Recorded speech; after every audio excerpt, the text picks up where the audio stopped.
Hello, everyone. It's Mary Edwards here with Connecting with the Stars, and I have my friend and special guest, Katie Page, here today with me. How are you doing? I'm doing good, Mary. Thanks for having me. Good. Good to see you back. So after a brief interview, info bio on you, we'll dive into some interesting stories about your new book that's out and also some other connections on the Colorado ranch that you are so familiar with. It is always fascinating to hear more about. So for those of you who don't happen to know Katie, Katie Page is Colorado MUFON's state director. She is a star investigator for MUFON and is the team lead administrator for MUFON's Mars team. She's the host of MUFON What's Up radio broadcast on kgradb.com, along with her co-hosts, Chris DePerno and Tara DeLewis. Apologize for the spelling, the mispronunciations here. Katie also conducts independent investigations and research, and she has been a presenter at several conferences and has appeared on many radio shows and podcasts, including Coast to Coast with George Knapp, Spaced Out Radio, and Coast to Coast Dark Becomes Light with Heidi Hollins, and many more. Most recently, Katie has been seen on travel channels UFO Witness, Gaia's Beyond Belief with George Noory, Small Town Monsters, On the Trail of UFOs, Night Visitors, and will appear in Ron James' new film, Accidental Truth. Katie is the author of Letters of Love and Light, 4 decades of UFO encounters, experiences, and sightings shared with ufologist R. Leo Sprinkle, PhD.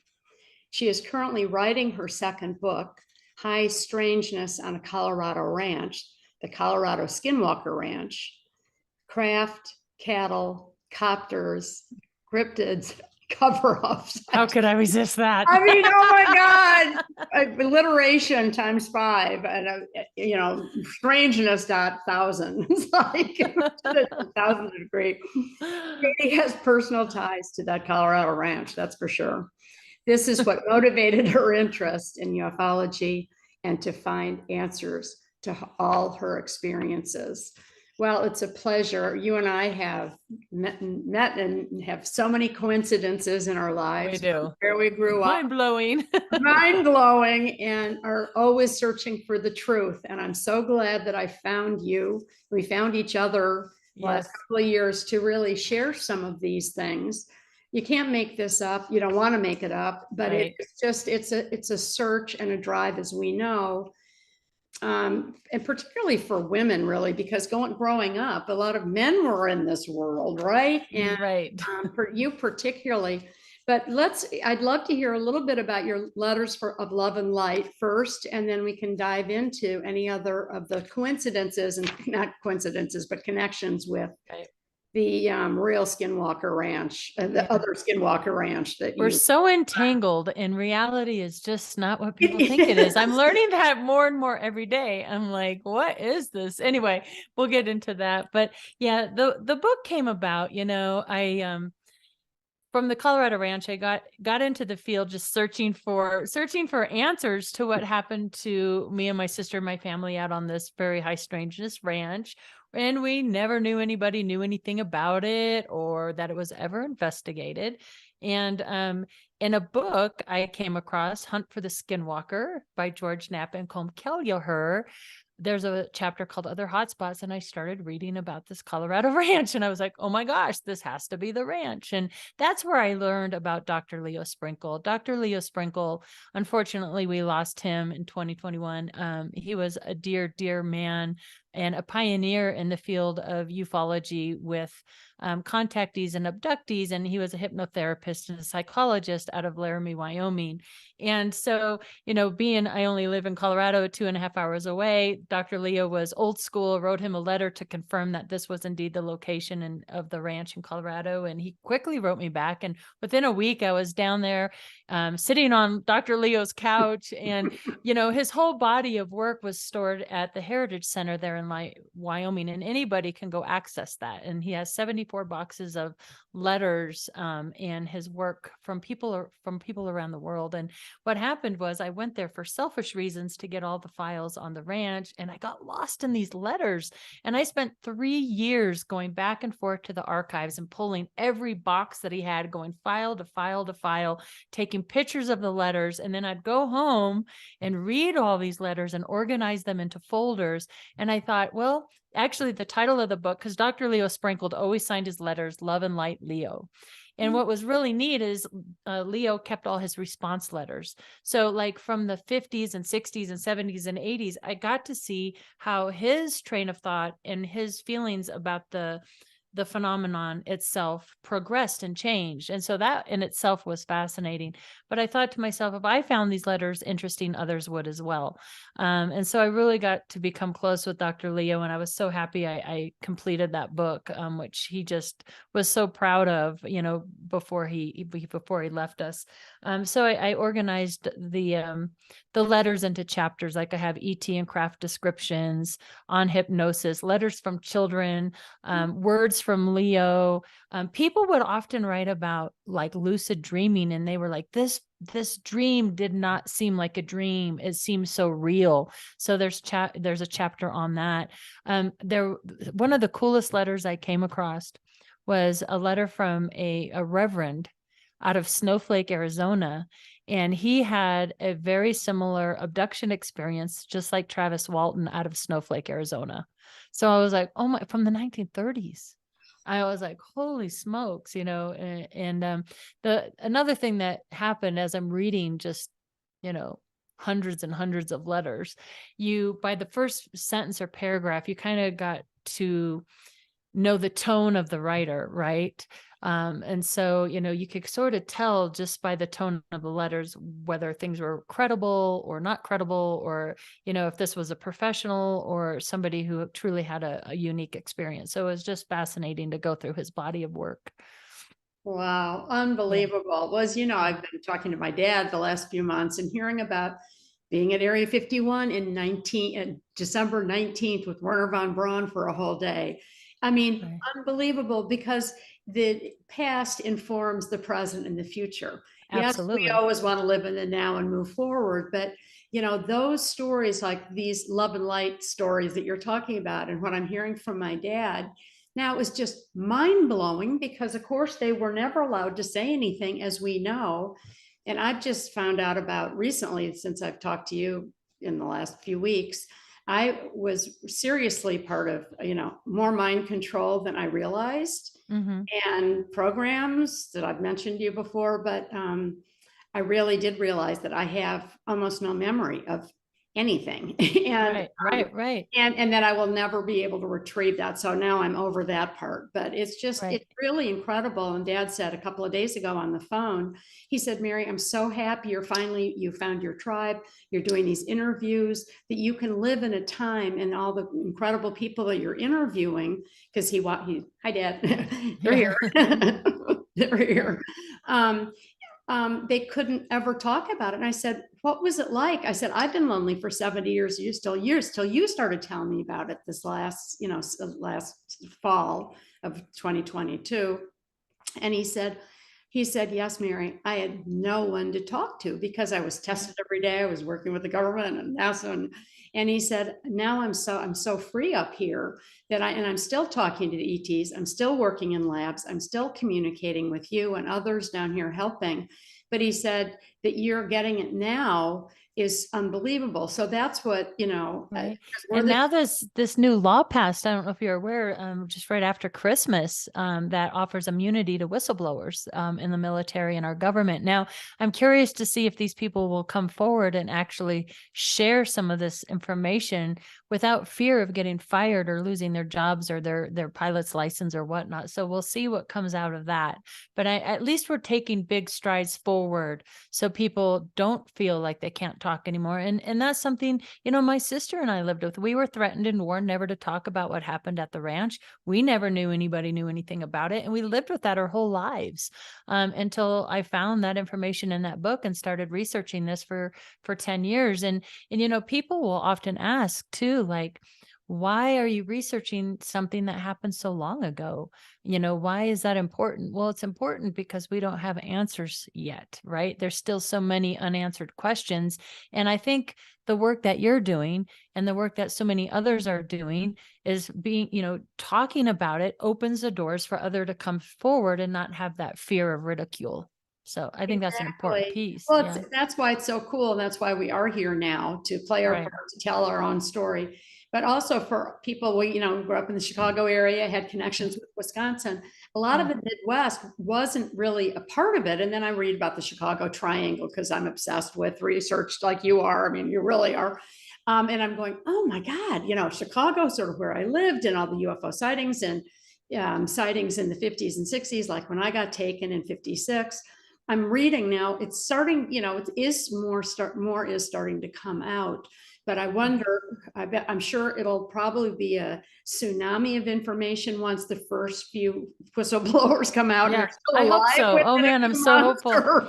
And it's so weird. We have this like Illinois tribe and this Wisconsin tribe.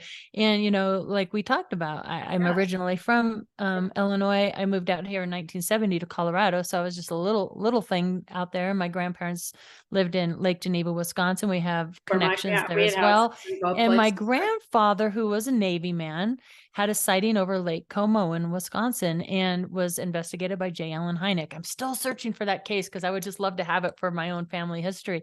But all these really strange synchronicities. So it makes you wonder, like, what was going on then? Almost like these mass, I don't know, sightings. But in the case of the Lake Geneva sightings in the Wisconsin, my grandfather and my family and I witnessed these oblong shaped crafts. But I know David Marler did a lot of research in his book on triangles in Illinois. So, and that's still happening to this day. I was just doing a podcast with somebody who witnessed one of these large triangles. So fascinating stuff. And I don't think maybe some of those triangles are our own, but I believe that not all of them are. No, and then just reading about, I told you about Dad's a company being in Dayton, Ohio, right next to Oh, right. Patterson. And I've been Yep. researching that. Oh my God, I'm getting information. But that's Dayton, Ohio. I mean, I used to drive through Ohio. I never went there. I didn't know he had a huge plant there and hangars built in, in the 50s and before then. So I've been digging through what is it now? And it's another company like that. So anyway, we've just begun the layers of research that hopefully will, as we know, we talk about it every day and it's coming out more and more. And there's such freedom now. I said, Dad, how did you live through that? And he said, well, just like you have for the last 70 years, you couldn't talk about it. You were sworn to secrecy. We were. And he said, he said, it's so, and a couple of times people would bring up something and I knew I couldn't go there because we were told to keep our traps shut. And you had to, and they saw the consequences of the people that didn't. But he just said, I said, do you miss it? He said, every day was amazing. I said, when did you go on your first craft? He said, age 7. And it was the thrill of my life. I mean, I'm learning things and all the planets that he went to, all the places he went. It's just, and the places I've been, he's seen all my off-planet work up there, the art and the design that I've been doing. Up until yesterday, he just said, oh my God. And then a couple other people that sort of appeared up on this channel, with this medium that I was talking to, a few others came up and just said, oh yeah, hey Bob, it's so nice to meet you finally. I mean, Well, it makes you really wonder. A ripple effect of all these guys, mostly guys back then, right? That were 70 years of that. And then Dad's company was started in 1893 in Chicago and all those other places. So They Yeah, had it a makes good you 100. wonder the technology, even back then in the 50s and 60s. I mean, the hidden technology that we must have is mind blowing. I mean, I've heard people say we're 40, 50, even 60 years ahead of what most people know that we have.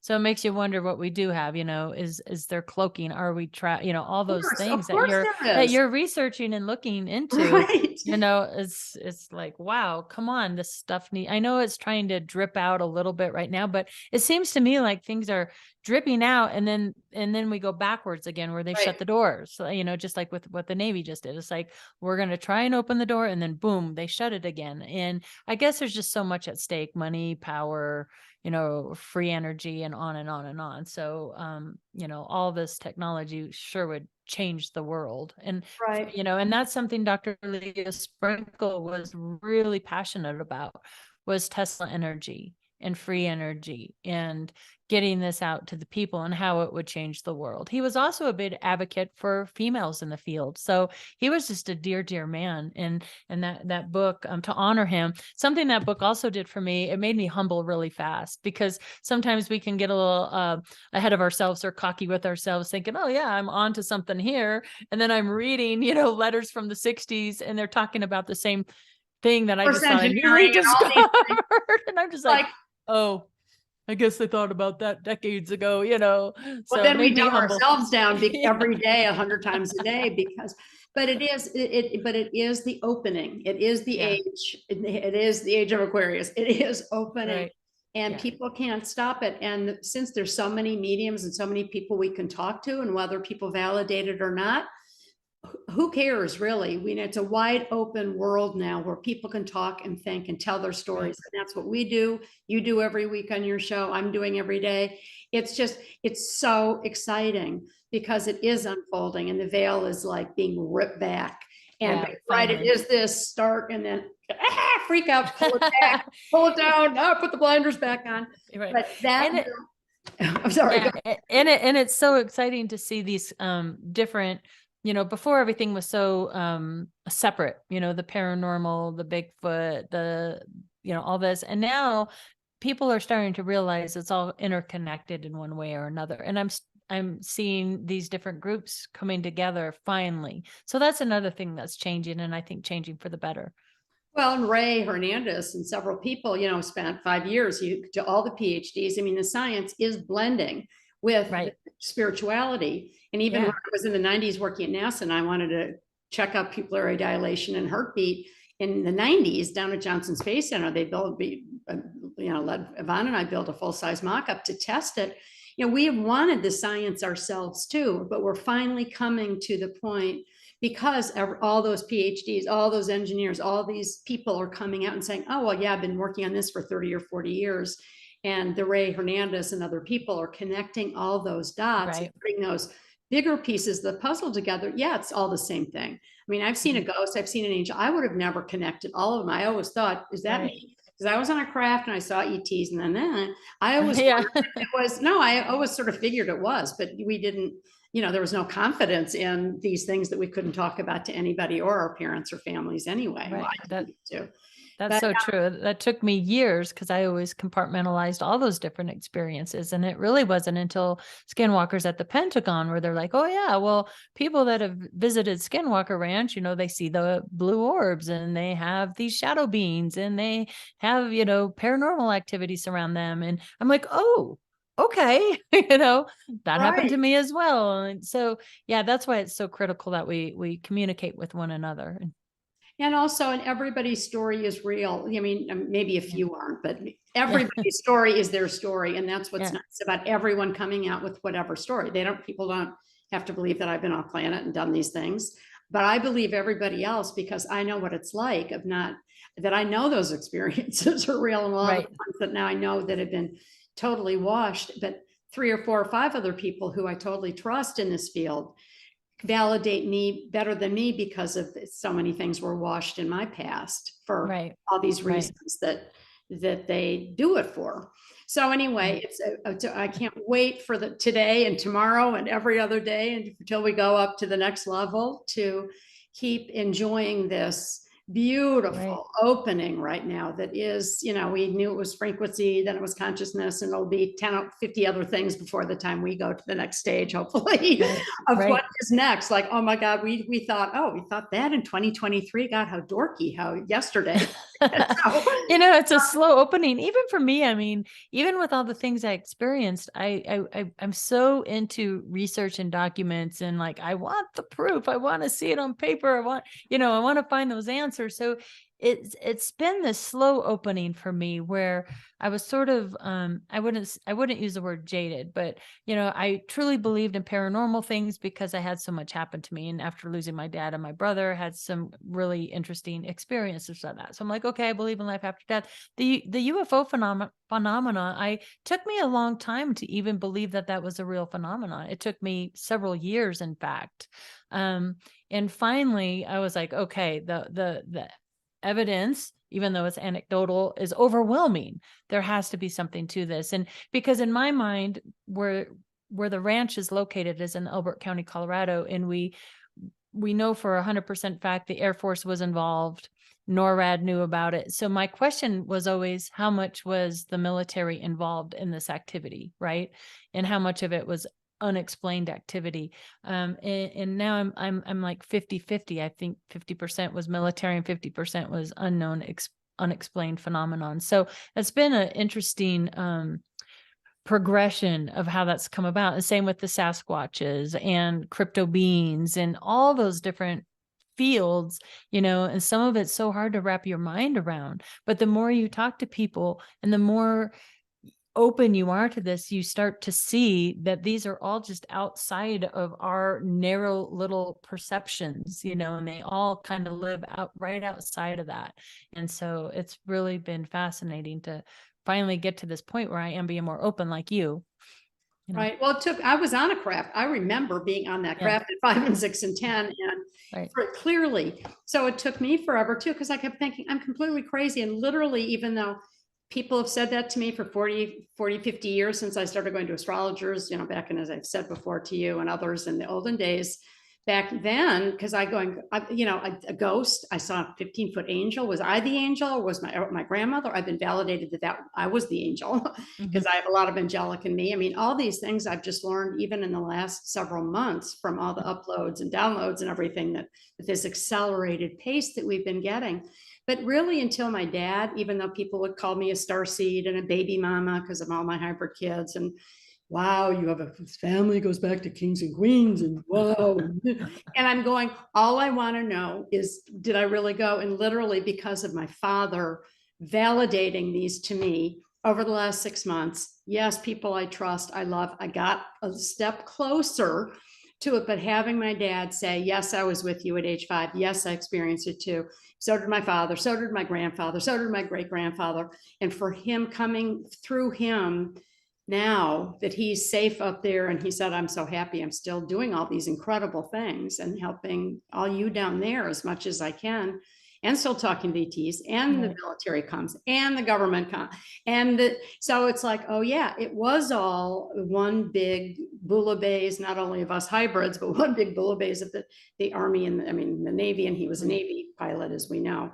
So, and you hear that a lot, that this runs in families, and for you, it's definitely a generational family affair. Well, 94 generations, goes back to 0 AD, and I've confirmed it. I've spent thousands of dollars, which I don't have in my checking account now to live on, because I've given up all my interior work other than the free off planet stuff that I do.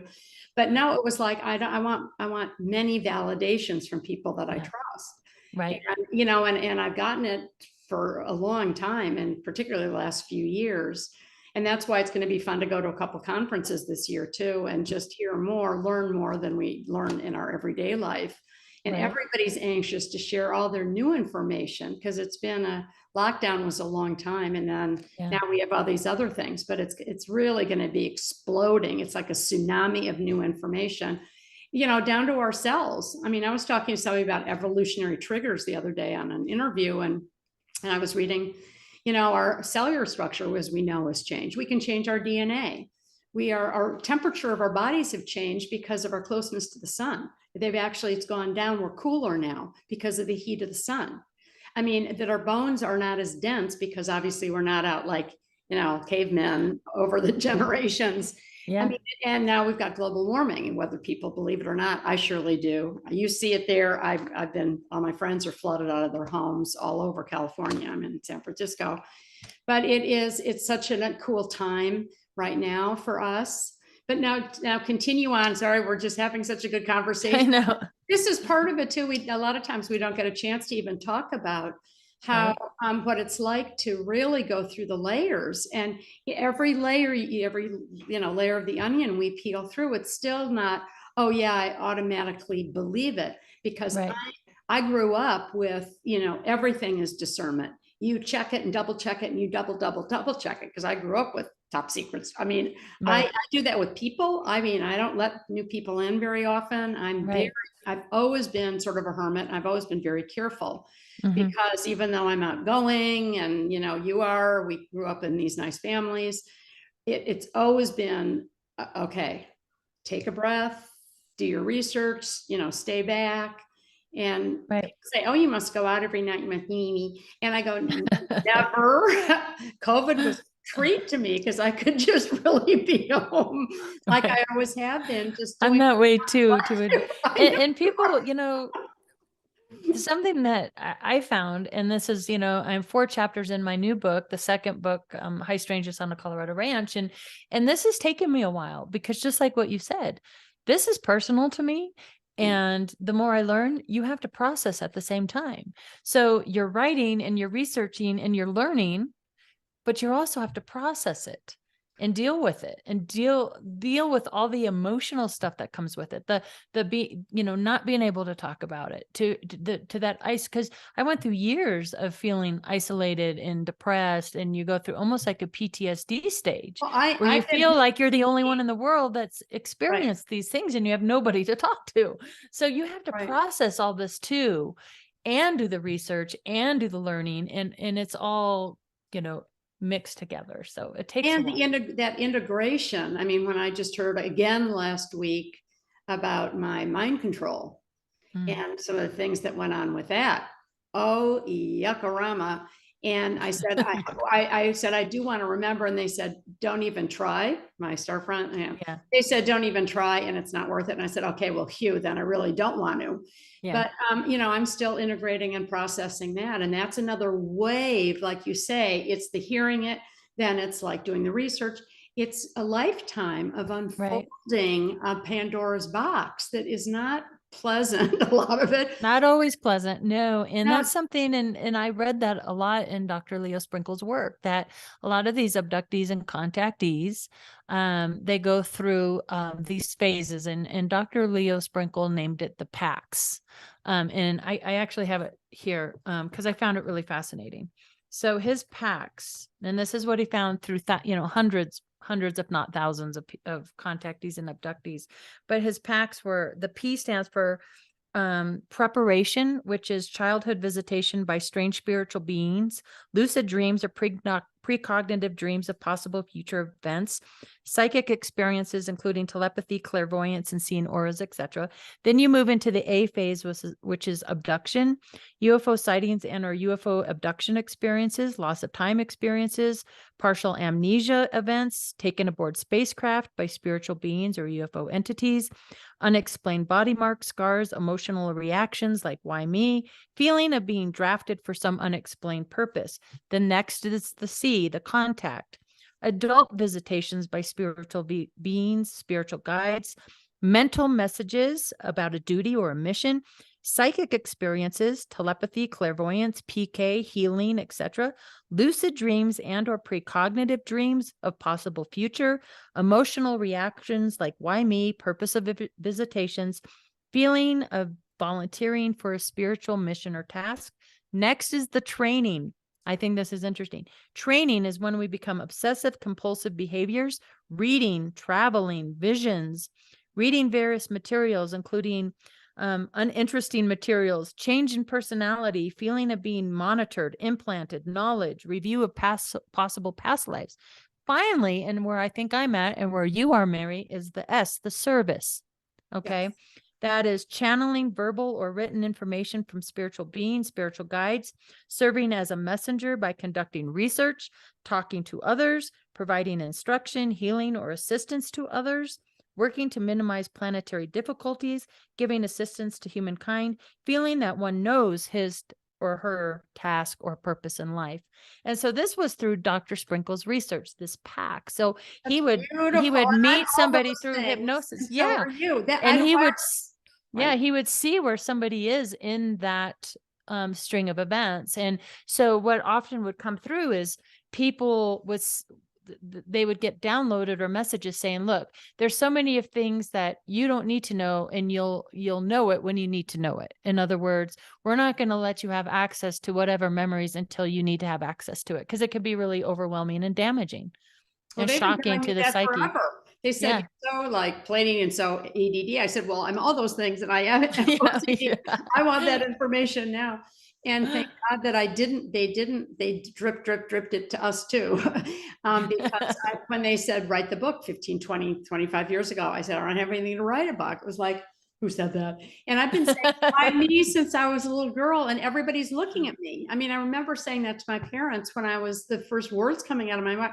Why is everybody looking at me? And they were, and they are. Yeah.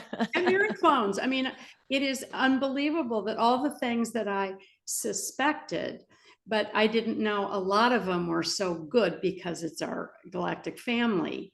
Yeah. And but it's also the others. Yeah. So it's so incredible that he listed those so perfectly. It sort of sends goosebumps up me, because Right. we get those in bits and pieces too. And no, I mean, yes, we know lost time. Yes, we all, my whole life has been. I'm Right. just glad that I finally got confirmed for like, Yeah.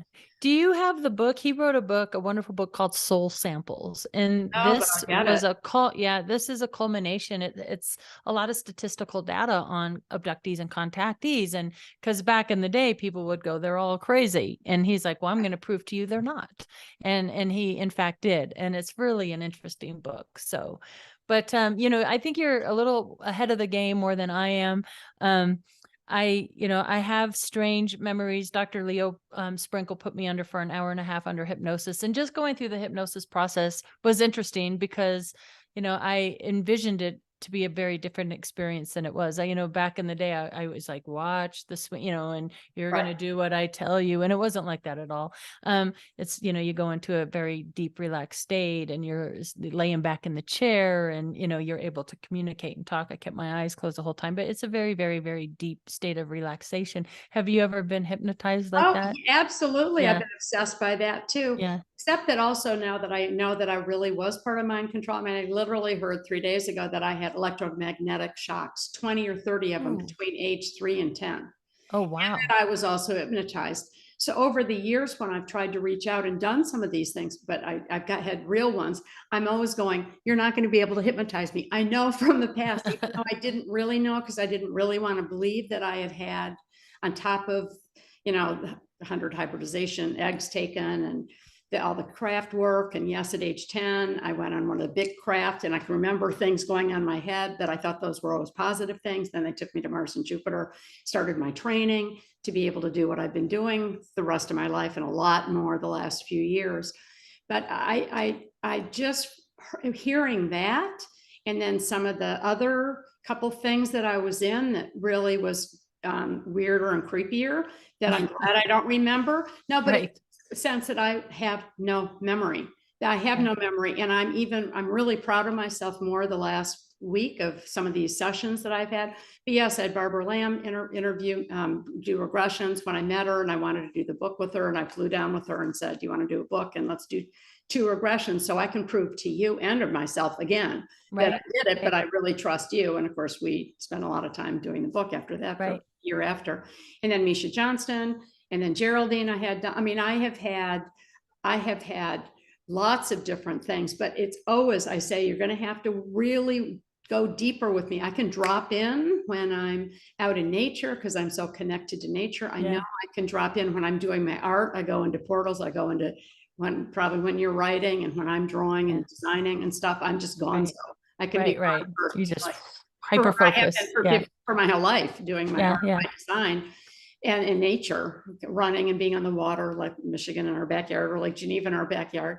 Here, the bay is like 4 minutes away from me here, and I've got the rooftop pool that I go up and dip my feet in to get my ley line above me. Our basement's been flooding, so I've got it above and below me, to the east and the west of me. But it's everything that I knew. I hate to say, I already knew all those things. They opened up a few. I think they helped unlock maybe a little bit more, but it's the combination of that, because I want to get information from everywhere, all the different mediums and psychics, and different, from a William Henry to somebody down in Sedona, to somebody that I've been doing nonstop for 4 or 5 years, since I went to that first contact in the desert and met Al Emery Smith in the old days, Randy Weitenheimer, JJ, and a lot of those guys in the beginning, when I'm going, wow, there are a lot of me around here. So I started going, and I was taking Sarsi classes. I took a 5-hour class. I've been taking classes nonstop, and I got to take 2 more classes.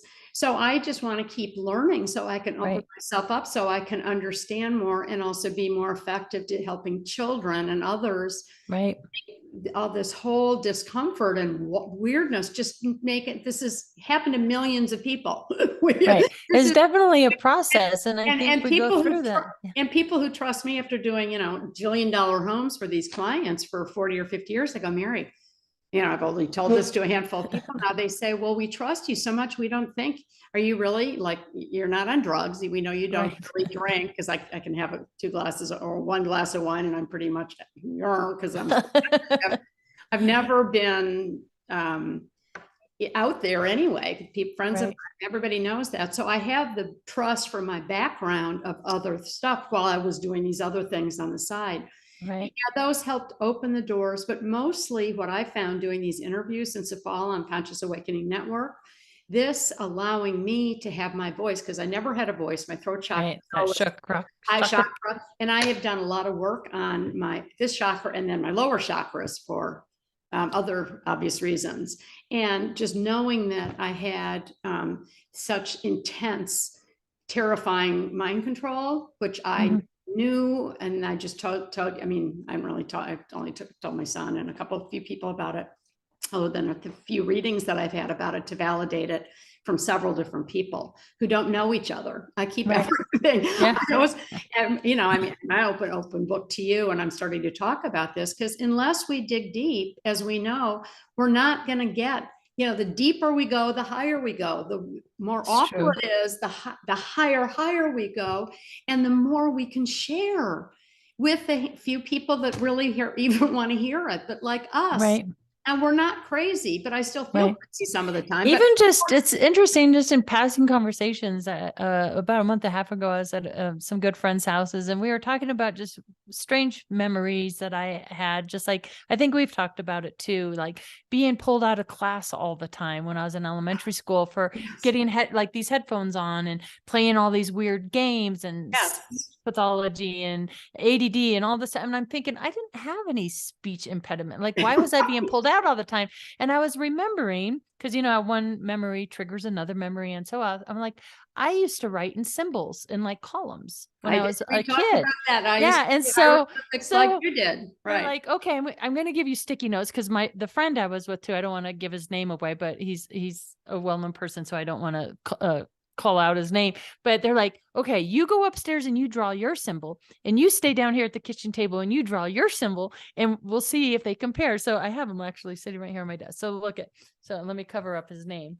So this is my friend's symbol that he drew all the time. Yes. And this one was mine. Yep. And I've drawn that symbol too. And I've designed fabric out of yours, not in the 3-dimensional one. But also, if you look at my logo, which is really crazy. And if we don't talk to each other, we would never know these things. And usually people are like, oh, what does that mean? Where is it? It's in the other room. I don't want to walk away from it. But it was a combination of that shape that I did in an ME, because it was almost like an M and an E. And I've been repeating that. Yeah. Like what does that mean? I wonder what that means. Well, because we go back, I know I go back to Egypt, and I know I was an architect for one of the many pyramids there, and then was killed. I would go back to Atlantis. In the beginning, it was art. Remember, we know it was all about art and design. So from the beginning of time, and that's when art history class, even when I was 19, I walked in. Where is it in here? I don't. Maybe it's in another book. I saw one of those ancient paintings, like we all see. And I said, "Oh my God, I've been there." And I was like, "Oh, this is what I put together a couple years ago." At age 18, on my first day of art history class, I was exposed to art that included the ETs that awakened another thing of path. I've been drawing, painting rocks and looking, and traveled. I was at Stonehenge at 10. I've been all over the world. I've been fascinated by petroglyphs, hieroglyphs, all crop circles, all these things that are, it's telling stories as we know. It's the codes that we're waking up to finally now that you and I are. The same pattern. It's energy, just like circles are. Yeah, and the spirals is another big thing. The spirals, it's all the things that we keep seeing, and because we do architecture now, look at them. I mean, I'm just obsessed by these. I wanted to do a book. I wanted to go around the world when I was like 25 and take pictures and photograph. So cool. Study all these things. Look at it. And I've been drawing stars my whole life. I mean, if we take a minute, which we all did more of, even in COVID, I go back and I go, oh my God, all the art I've ever done. Right. It's all right here. The stars on the wall. Look at that. I drew that star. I've been drawing stars and patterns in my DNA. And so it's in our subconscious, and it comes out through art. I'm not a writer very well, but you are. But we all have those symbols that are from past lives. It comes out in music and all sorts of. It comes out in music and poetry, however we're creative. And that's why I love working with, I've taught art to kids and design to college students and doing all that stuff now. And then just on my cards, are always different. Yeah, love that. I love that. Like, everyone is either a pattern or a star. It's all about finding out who me is, my initials, Mary Edwards. Who am I? We are about finding out who we are. Then we can figure out the rest of the people in the world. So much truth to that. Yeah. But we do have so much in common. It's crazy. And the Midwest was a powerhouse. When I found out that Dad had that huge plant in the 50s and 60s and 70s and 80s and stuff that's under somebody else's name right now. But I just thought, oh my God, no wonder he was traveling all the time. It wasn't just Chicago and White Sands and Cape Canaveral. It was all those underground things that I've been seeing in dreams my whole life, zooming through miles and miles and miles of underground crystals. That one up there, that top one is Crystal City. Crystals, yeah. Crystals, and that's what I saw. Going back to my Atlanta time. So interesting. Female dog. And I wonder about that on the ranch. Some of the first things that were reported on that ranch property were these humming sounds. Sometimes they'd get so loud you couldn't hear yourself speak over that, and these bangs and sounds from underground. And there wasn't anything underground that we're aware of. But now, listening to David Pilates, his new film, Missing 401 and the UFO Connection, which is really good. If you haven't seen it, I recommend it. But they talk about these aquifers and this water connection and these, underground things. And I'm wondering, with all the military bases in Colorado Springs, were they tunneling? What was underground? Is there something underground? Is that why they were out there? I don't know. I have all these questions. Yes, they were. They're all connected all over the country. I mean, they're all, that's huge ones, acres, hundreds of acres, miles and miles, 20, 30, 40, 50. Dad said they're probably a couple million square feet under Area 51 now. Millions. It's like, how do they tunnel, and where does all that dirt go? How do they do that? But also the dirt goes into some of the mines in Utah and some of the different places. It's all connected with the government. So you dig out, and then somebody over there needs the dirt that you're not going to see to transport it. And then when they used my DNA on, I think it was Jupiter, to create these rat-like things that would tunnel off planet on these subsurface, they had diamond-tipped teeth to be able to dig through the caves, because inner Earth, a lot of these inner planets are rock. So, and I said, well, okay, so you're telling me they use my DNA. That's really creepy. It's not for children, but that's okay, because that's humanity for the future. But rats? And I said, well, my second question is, now that you say that, how are there not millions of rats under the earth in these confined, several hundred football fields big to several thousand square feet? I said, why aren't there a million rats down there if you started doing this years ago with my DNA? And they said, oh, we time lapse there, so they died. So I said, oh, and then did you recycle that into something else? So, I mean, I think we all this has been going on forever. And Interesting. so anyway, so more connect, more. I want to find rats with diamond teeth. I'll just take their teeth. I know, really. But isn't that crazy? I mean, yeah, wow. Yeah. I haven't heard that before. Yeah. So I wonder what's underground there, and I wonder what the military involvement is. And of course, back in the day from 75 to 78, when Linda Moulton Howe was out there, she did a film called The Strange Harvest, and she interviewed the Undersheriff Bill Waugh out of Elbert County and George Yarnell. I mean, mutilations were occurring almost daily out there, and clear across the Midwest, actually, from Montana down to Wyoming to Texas to Kansas, Nebraska, Utah, and so forth. Now, Colorado, Elbert County, in the area where the ranch was hit the hardest by far.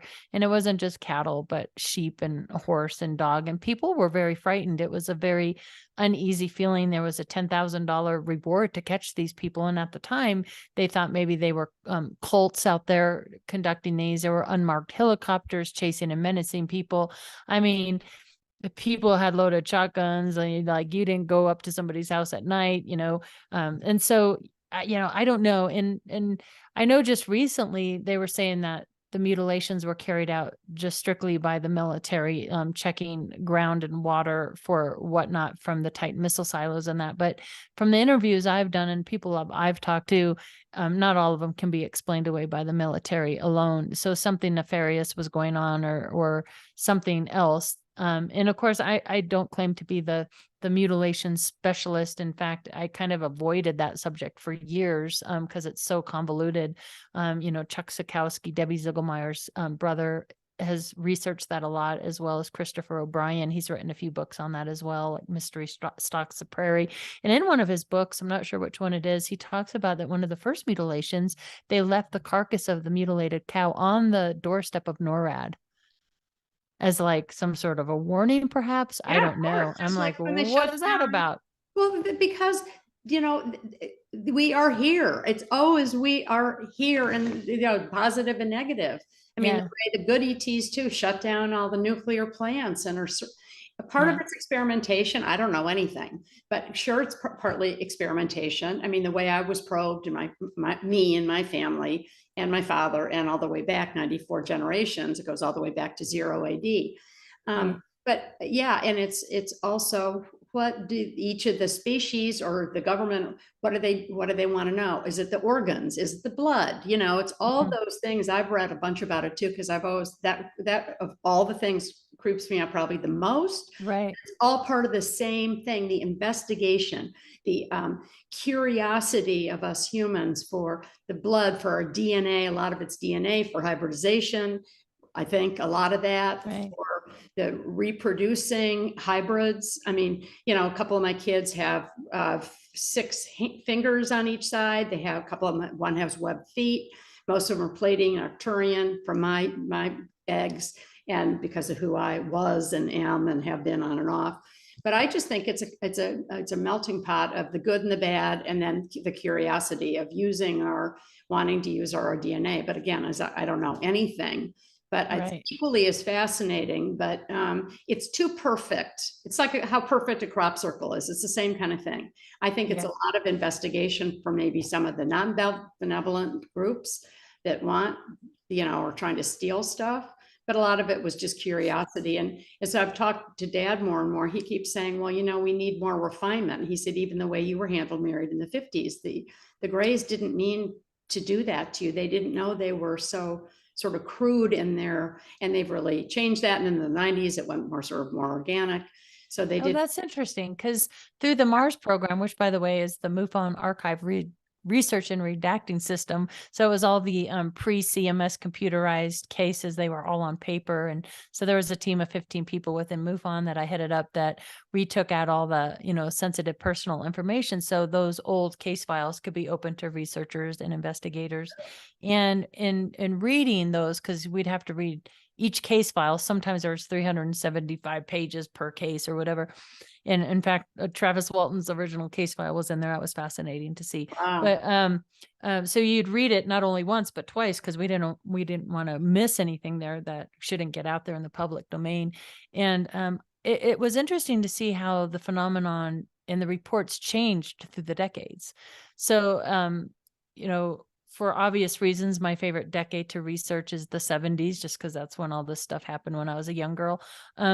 But you would see like more landed craft or aliens in suits and, different. And then now, of course, we're getting a lot of these Tic Tac shaped reports since the Nimitz incident and that. However, I feel like a lot of the oblong shaped craft, just like what my grandfather saw, that we described them as an oblong shaped craft, but Tic Tacs are oblong. So, are those the same type of thing? Could be the same thing. Improved version of the past. Yeah, right. And it's more streamlined and smaller. They used to be bigger and a little more clunky. Right. And that was the time, the 60s. I mean, I remember 69 coming home when Senator Percy, living next door to us, daughter was murdered. And we came home, they were talking about, was it the government? Was it somebody this? Was it somebody this? And I remember just watching, we went on the moon at that time. And a friend of mine that I mentioned that I was talking to yesterday, and they said, oh, did you ever see the Conspiracy Theory, the movie from 1979 with Julia Roberts? So I watched it again last night because I was talking about that. I heard of it, that I was really in severe mind control, which is why I don't remember almost anything.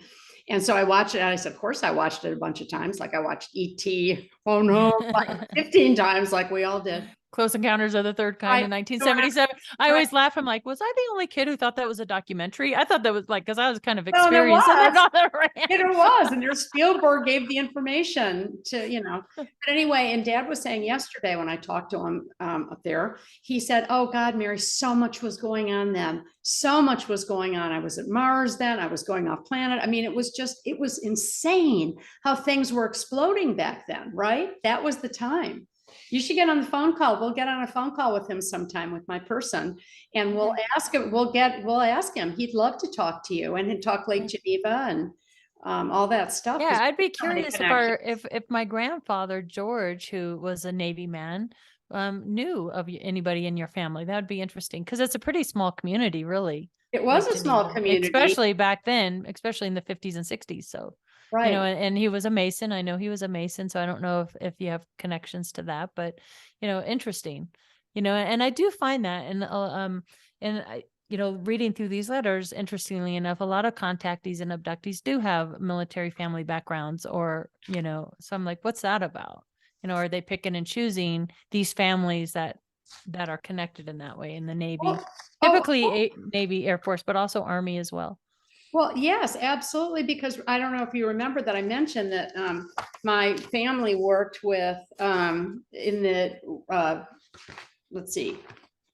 Well, they were involved with the government and from my great uncle was a mayor of San Francisco. Right. Roger Sherman helped write the Declaration of Independence. I mean, my family goes back from William Bradford on all these different layers, and that's not braggadocious. Just I've been trying to figure out, connect all these dots too. But Roosevelt's 4-point program, I mean, Truman's 4-point program involved my Uncle George and Uncle Al. And they were part of and they were doing international business to promote all different kinds of business. Obviously it was space, right? But that was, way back then. And there's a picture, I was just looking it up to see if I could find it here, of Dad's 2 brothers and a general that got him out of going to the war because they were so involved in this 4-point program. Let me see. Oh, here's a picture of Dad when he was Navy, World War II pilot. Lieutenant. Wow. But so they go back to, here it is, and they got an award for helping with the Manhattan Project. Oh, interesting. Now I mean, that's an interesting really, connection. no, Dad was, and I said to Dad the other day, how much work were you doing with the Manhattan Project? He said, oh, back then about 15% of the time. So here's, it's too hard to read. It says, Alfred and George Edwards receive Army Navy E Award from Captain McKee for Woodruff and Edwards wartime work. So that was their Cool. family company. So they got off. The 4-point program was a big deal. 1949 through World War II, President Truman, the federal government, came to the Edwards family to participate in a newly created 4-point program to work with foreign business to help them promote more productivity in the United States. They traveled to Japan, Panama, Costa Rica, etc. My father was involved with the U.S. government, NASA, and served in the Navy, and blah blah blah. So I've been trying to track. So amazing, Mary. That's just incredible. And then Dad's all trips to Area 51 and Roswell and all and that. Roswell. So that's like. And then of course that's something I've been researching. I know a few years ago came, this Denver Roswell body connection with, it involves Truman and Eisenhower's and Mamie and Denver and the Mason Lodge and all sorts of crazy connections. My family knew them because our Sherman Ranch, that huge ranch in Kansas, where they take the cattle down to Texas, where they found oil, and Pancho Villa took it over. And, and then they moved after Pancho Villa took over the Sherman Ranch. He moved to Arizona and developed Prescott and a lot of Arizona. And then after his health got better, he moved to California and created Sherman Oaks and then developed down to Hollywood. So there, those were the big family. There were a handful of those, And of course, there's the Bushes there in Texas, Bush Senior. Well, I've met him a bunch of times, and my brother-in-law was at Andover and Yale and Harvard Law with George W. So I met him a few times with friends of mine in Colorado who were on a different side than I was, but I met him several times. I said, oh, do you remember A.C. Johnston? He said, oh yeah, he was a great buddy. A.C. him when he was in the White House because he was living in Washington at the time. So anyway, there's a lot of those connections because it was the Girl Boys Club back then. I think exactly. Bohemian Club and all the, and smart men and women, some women.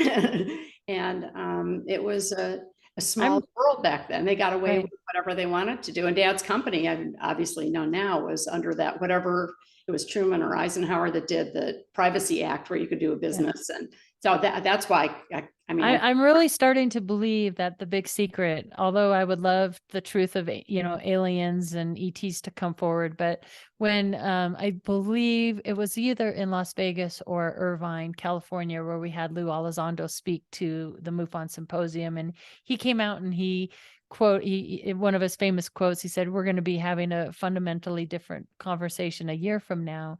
And in that moment, it kind of hit me that I think what he's really talking about and what the big secret is, hiding what reality truly is and how it really works. To me, that's the big secret. Well, that's the big secret. And what I've just been learning a lot the last 14 months, 2 years, and particularly the last few weeks. This was our old US of A. This was not that I've been protected by my friends up there, and it's down here. And I've learned a lot from my father too. Really, well, it was a combination of all of them because they were all intertwined, just like ghosts and UFOs and all these other things. It's the same as up there, down here too. That you can't really separate them out.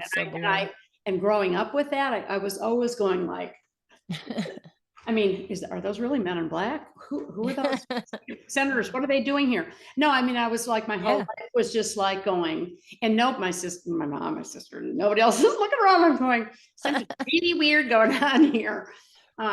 So we were that's why we investigate, and you really do. But that's why we're here, because we were, as women too, we didn't count in those conversations. And then hearing the other day, even Dad even say that he never talked to his brothers about it, that his dad and the grandfather, who were also in this whole, both here and there, and then only me. And I asked my other sister about it that lives here a couple of days ago, and she said, no, like so, it has been lonely throughout all these decades to not really know the truth. And that's all I want is truth. I see the the truth. I can't, we're Midwesterners. We are true blue Audie. We're like Elsie the cow.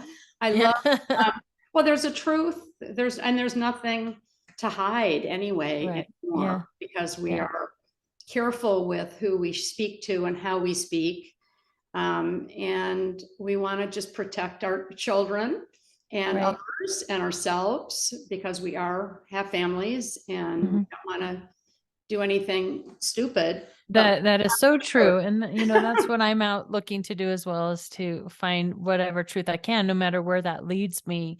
Whether it's, our own technology, our military, our Black Access projects, or if it leads me to extraterrestrial, whatever that truth is, I'm out there trying to seek it. And I always joke to people, I'm like, okay, if one day I stop talking and you don't see me anymore, I was just paid off. I was either paid off or they threaten my family. Because you're right, we do have families and we have to be careful, and credibility is very important to me as well. I take my research very seriously, and still digging, and it's so important to keep talking and keep interviewing people, because this was these old timers are kind of going off, dying off on me. So I'm like, deathbed confessions, I like those, because at some point you have nothing left to lose, and you want to get that truth out there. So little by little I'm learning more and more, and I think we all are, and we all have different pieces to the puzzle.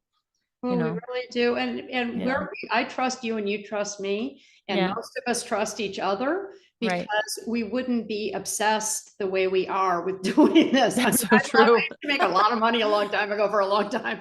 And all I've done is been paying people to learn more and learn more. And I know it'll all happen. I never planned to, I've just always followed what I've loved. I've always followed this, and it's always involved space, children and people, and creating better, happier, healthier spaces for all of us. And we've always done what we love, because we're honest, straightforward people who just want to be of service and help others. And it's as simple as that. I've been that way forever, like you have. I know that. That's why I love you. Right back at you.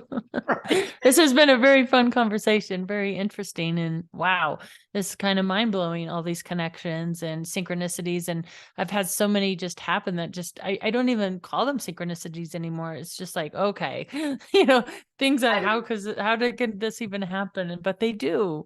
And I just don't even question it anymore. I'm so, I don't either. I haven't used synchronicities or quinky dinks, I call them, with the kids. We were meant to meet. We're all meant to meet who we're meeting, and their disclosure comes from us, from our hearts, our souls, our memories, our truth. And that's why your dad said, I said, are you helping individuals over the last many years? Because the corporations are big and complicated. And he said, yes, a lot of us up here are still helping. He said, I did it down there and I do it up here, and I'm still helping people. I'm still creating, and I'm talking to ETs, and I'm talking to other people. They still come to me for questions and answers, and I help wherever I can. And we'll be the same way. And I told Alex at the Ramsey show a couple of days ago, I said, if I don't come back someday from one of my trips, everything's all set up. This is yours. I have it all written. They talked to my baker last week that I don't really have anything left in it, but I said, it's all yours. And I said, it's not that I said, it's not because I get bummed out. We're warriors. We are sensitive, empathic warriors here. I said, it's just, I'm saying goodbye now in case I disappear tomorrow, or in 5 years or 10 years. I love you. You made my life. You taught me about love, him and Lizzie. Our children taught us about love, and we moms, all we care about is passing on. And all people who don't have children, we're all here to help heal. It's all about, as Dad said, Mary, I said, what about healing? He said, as you know, we've always been healing. We've always been on this healing each other and the planet. Healing each other and the planet.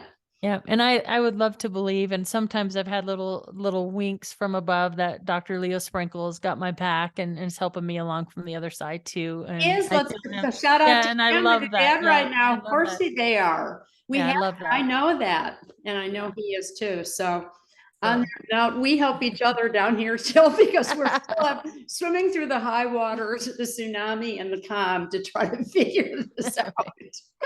Anyway, thank you so much for being here today. I love you and can't wait for the next one. Thank you so much for having me. I love you back. It's been fun. Okay, bye.